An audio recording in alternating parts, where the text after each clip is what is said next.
moment from your career made you stronger? You said it was your loss to Michael Johnson. Is it the same feeling now coming back after the fight with Justin? No, getting visits from the randomest people saying you better do your shit, like from companies and stuff like that. Like, you know what I mean? When you overspoke your boundaries and shit like that, and then people would come up to you and then make it known that they're there. When that happened, I won't drop names. I took advantage of everything, and I basically said that for the last 8 years, I just paid attention and just kept my mouth shut and just let everybody just go on their way, just kind of judge me and just paint me in the picture the way that they did, from Top Golf all the way through on different things, from threats to my family, self, never stopped me. An integral kind of way that I approach everything. I don't give two fucks. It got to the point where my effort and my consistency with my company, I've shown from the way I bleed to the way I go out and represent myself and how I come. I've made so much noise that even the president's paying. I've gotten targeted from people, paradigm all the way through to everything, and I've gotten word from people that have supported others and saying,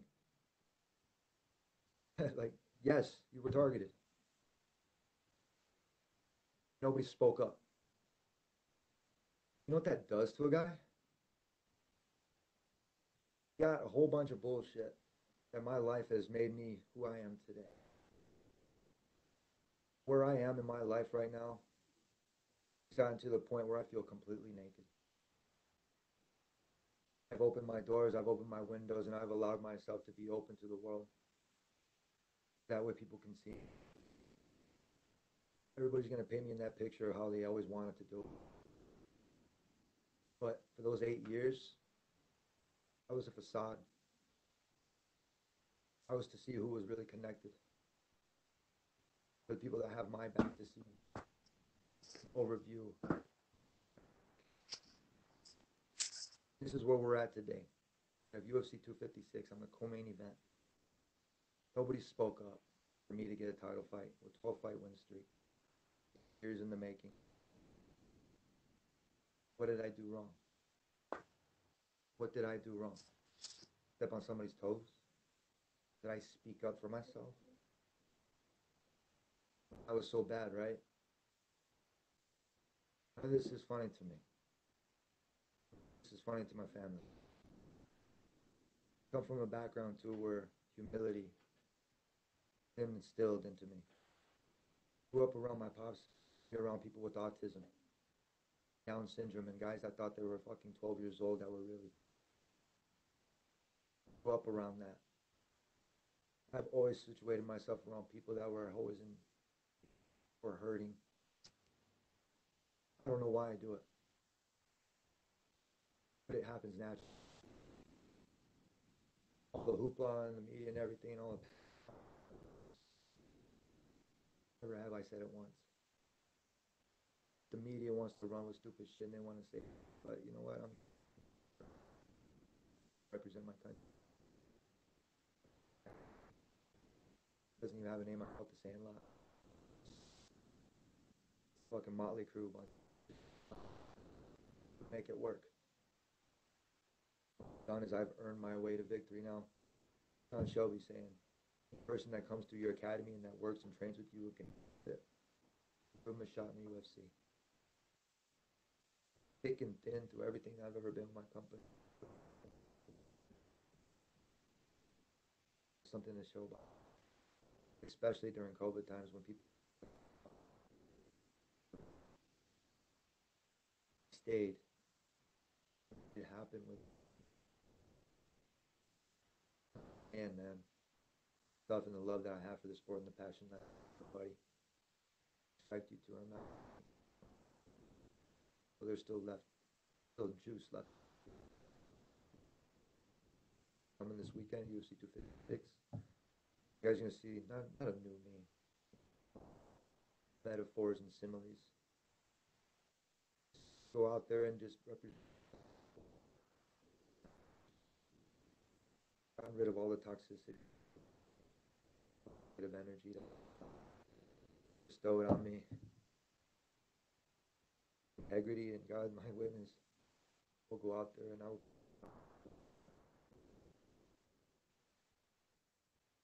Tony, I would understand, certainly the business side of things. We've had heard of guys just struggling with it and their own issues with it.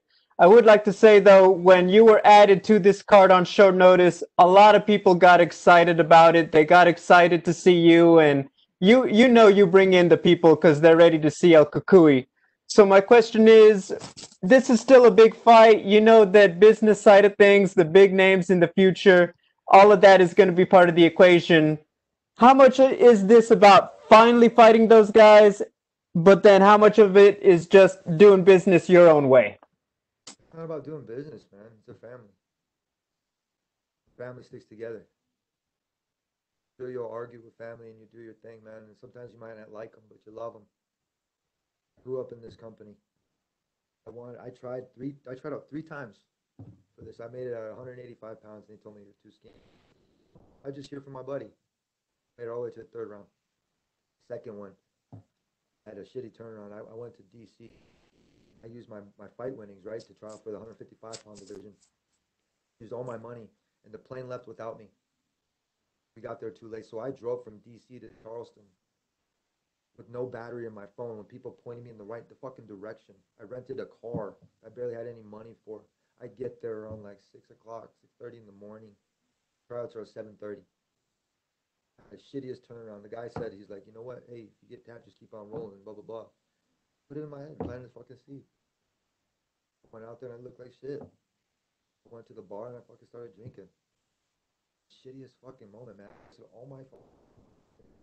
Felt like it. I was like, why am I doing this? I go for the third trial, right? I had, I was like, you know what? I'm doing, and I would break my hand. No insurance. Nobody understands how fucking tough it is to make it in this. That third time that I tried out, I said to myself, and Chuck Liddell was one of my guys, one of my, Troy Brown, one of my guys that really heart managed me, Mark Parra over at House of Champions. They basically told me, and they said, you know what, Tony? They reassured me that I could do it. I went out there and I took it like it was a job, like how I am right now, being by you guys. Did a 1 page, put all my accolades on it, and I didn't make it so it was always. And I did copies of my all-state papers, my all-American papers, and my papers, and my certificates of merit, over like just whatever it was. I could put it in there and be like, here. And then Troy ended up making me a DVD, put some song on it, and it was Eminem. It was I'm Not Afraid. Be Not Afraid. Went out there and I did that and I told him, you have to take me. This is everything that I have worked for. You have to take me. I put it on the fucking table after I went through the trials. The first round I went flying colors. The second round I did it too. As soon as I started hitting the pads, everybody went the same way that happens when I earned this shit. I went out there and I tried it, and the producer was cool. And fucking, I just remember from that point on that my life changed. I got to that third session when they said this is the last part through your interview process. If you make it through this, I'm walking around. I'm pacing in a room like this that we're in. I'm walking back and forth. And I can't believe that I'm in here. That I made it this far. And I have this pamphlet with me, thing that I put my deck together, that I put together. That UFC didn't have to do it because a company wants a full, complete package. They don't want something that's half-assed. That point in that time, I fucking put my stuff down, that DVD, and I said, you have to take me. Fucking went through the paper with them. I put accolade after point, reference after reference. My references go far beyond what you. Dan even Gable is one of the guys that is one of my mentors that I work with. I'm getting grandfathered in within the wrestling community. At Wrestling Match and Adam Dummy, all these different things. It's an incredible thing because I've never all the stuff that I went through. What I gave a complete. Everybody always wants things done for them. They're not willing to put in that extra work. When I saw the opportunity arise from the pandemic, to make weight when nobody was making weight at ESPN and nothing was going on in sports. I took it upon myself to make that weight because there was nothing going on. I thought, you know what? For one instance, people could fucking actually pay attention and look at something, not jock my style. For the one time in my life, nobody could have ever fucking copied me. I'm thankful I did it. Up from 181 pounds to championship weight. I on purposely ate on that Sunday night.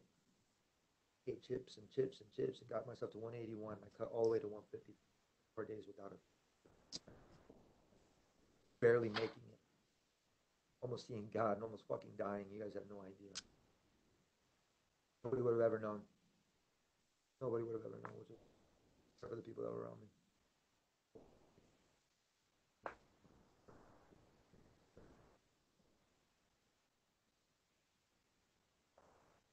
Well, I understand, Tony, and I appreciate your time. Thank you. We will take the next set of questions from Mojang Wu with Hupu Sport.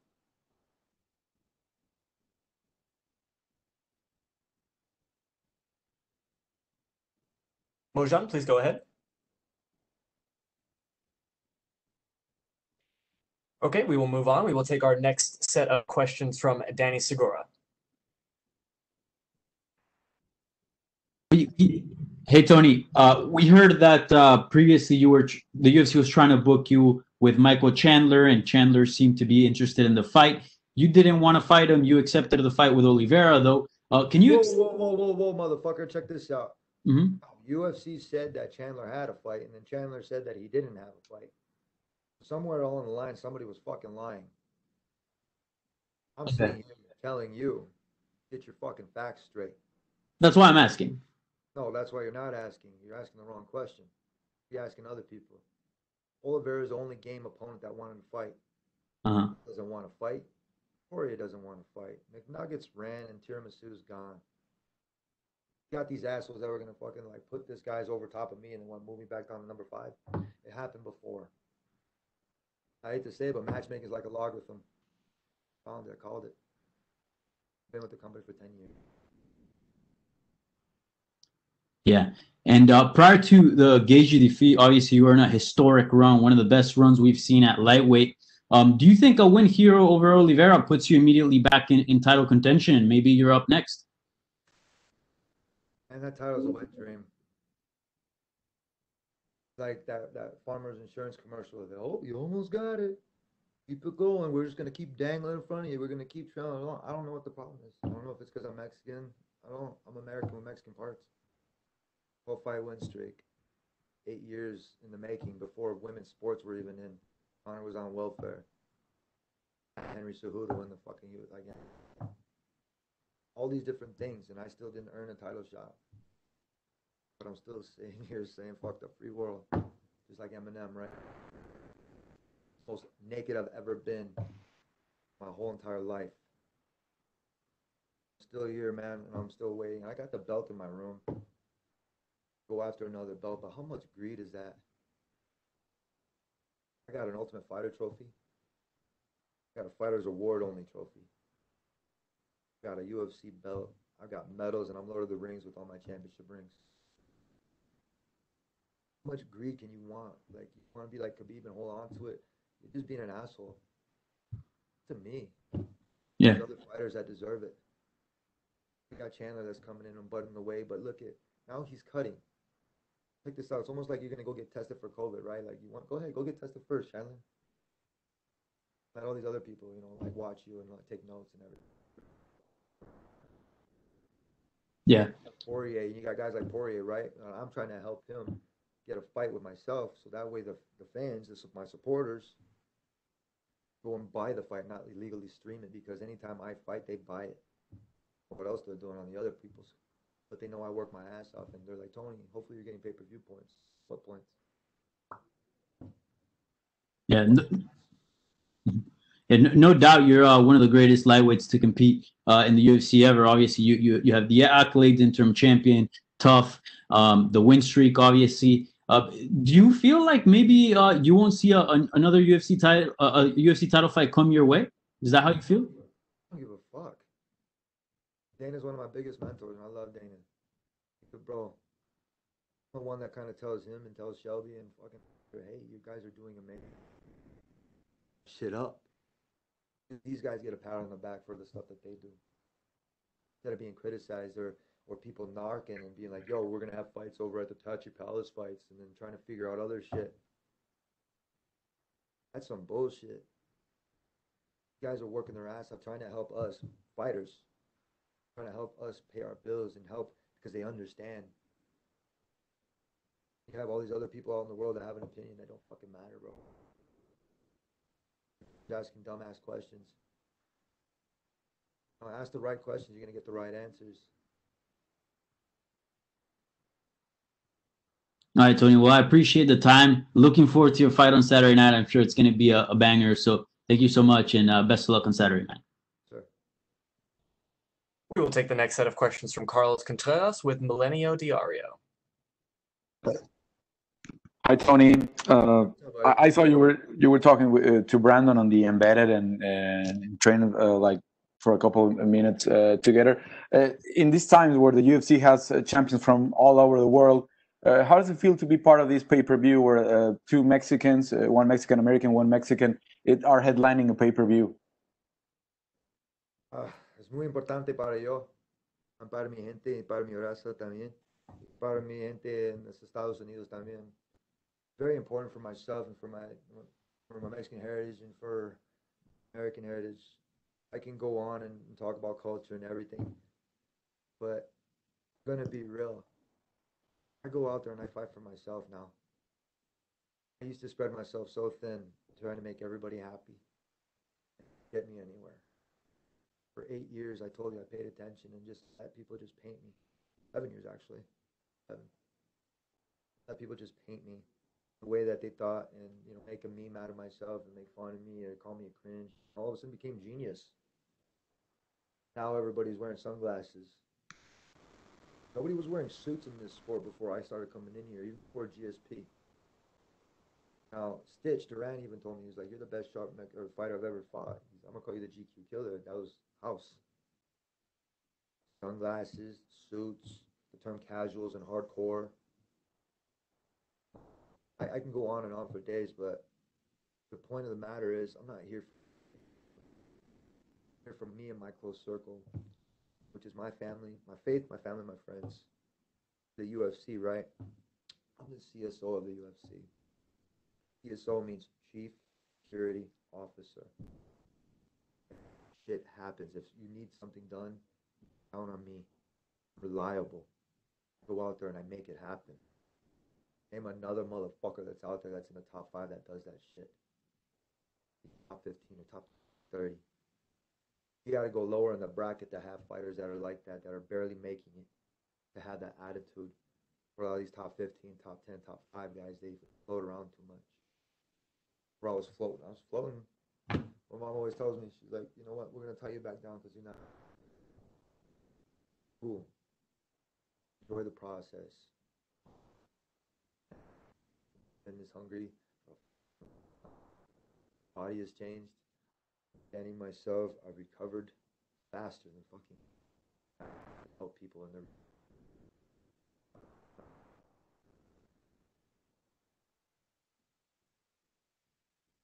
What you said about your close circle is the ones are that living the struggle with you of these training camps and cutting weight and everything. But at the end, I think everyone's gonna look at Tony Ferguson like really close to this Mexican American champion like Henry Cejudo, like Tito Ortiz, like Cain Velasquez. Where would you rank yourself at this point among these Mexican American champions that the UFC already had? Not on their level. Not on anybody's level. Or try to compare myself to anybody that's like me, or that's the same color. Say I'm better than them, because I come from a certain area where somebody's on the ground, you pick them up and you dust them off and you send them on their way. Tell them it's gonna be okay for another day. Hope, because without that, what the fuck do we have? Bro, I am Mexican. I'm American.